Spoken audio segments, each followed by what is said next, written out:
이제 8월 11일자로 법무부에서 나온 보도자료를 보니까 수사 개시 범위와 관련된 최근에 개정된 법률을 이렇게 해석하고 계신 것 같습니다. 부패, 경제 등 주요 범죄로 되어 있기 때문에 부패, 경제 외에도 주요 범죄가 수사 개시 범위에 들어간다라고 하는 게 법문헌상 명백하다.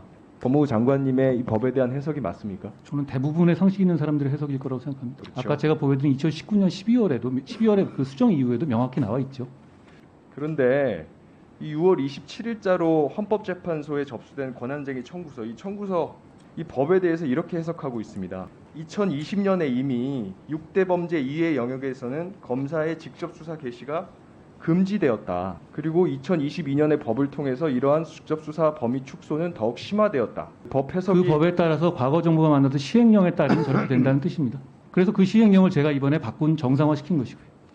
지금 제가 불러드린 내용의 제목이 2020년 개정 형사소송법 검찰청법의 위헌성입니다. 시행령이 아니고.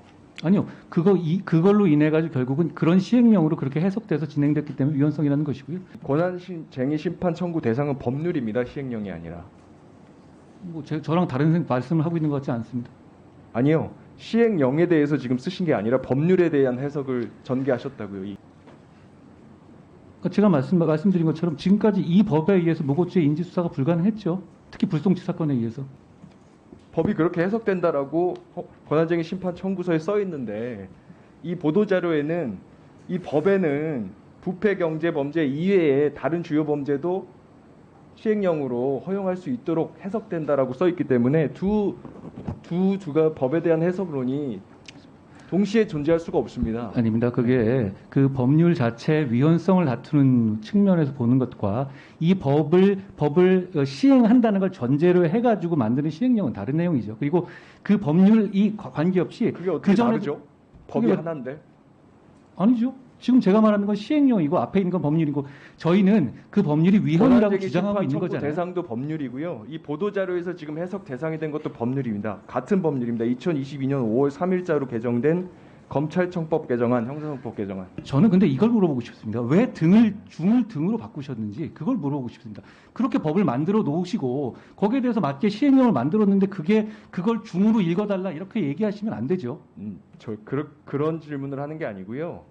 그러니까 법무부의 이 법에 대한 해석이 지금 바뀐 것이냐는 취지의 질문입니다. 있는 내용이 서로 모순된 게 명백해 보입니다. 아니 그렇지 않습니다. 권한쟁의 심판은 그 법률 자체의 위헌성의 이유를 설명하는 내용인 거고요. 그리고 저희가 시행령은 이 법률이 그럼에도 불구하고 시행되었을 경우에 대비한 것이기 때문에 그 로직이 다르죠. 법이 시행이 되는 것은 지금 6대 범죄 이외의 나머지 범죄에 대해서는 수사 개시가 금지되는 법. 그 법이 시행된다는 말씀 아닙니까? 위원님, 정확하게 어떤 부분이 위임에 어긋난 건지 한번 짚어주시면 좋겠습니다. 그 법무부의 해석론에 대한 질문을 제가 드리는 겁니다. 그럼 의원님께 제가 이거 한번 여쭤보겠습니다. 의원님 그럼 이거 저한테 질문하시는 시간이 아니고요. 죄송하지만 아니죠. 이건 어차피 장관으로서 해석에 제 질문에 대한 답변을 서로 주셔야 얘기할 수 있는 부분이라고 봅니다. 국민들께서 법무부에서 이 법에 대한 어떤 해석을 가지고 있는지 이해할 수가 있습니다. 지금 현재 권한쟁의 청구서에는 이 법의 해석을 6가지 2020년에 나열된 범죄 이외의 범죄에 대해서는 직접 수사 개시가 금지된다라고 해석된다는 표현이 70차례 정도 등장합니다. 금지 18번, 불가능 12번, 축소 10번, 제한 30번.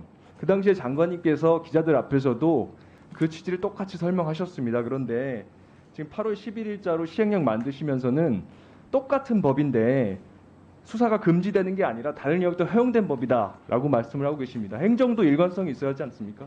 저는 일관성 있는 말씀 드리는 거고요. 저는 그 법이 위헌이라는 싸움을 함과 동시에 그 법이 살아있음을 전제로 해서도 국민 피해를 최소화하는 시행령을 그 법의 위임 범위 내에서 정확하게 만든 거란 말씀드리겠습니다.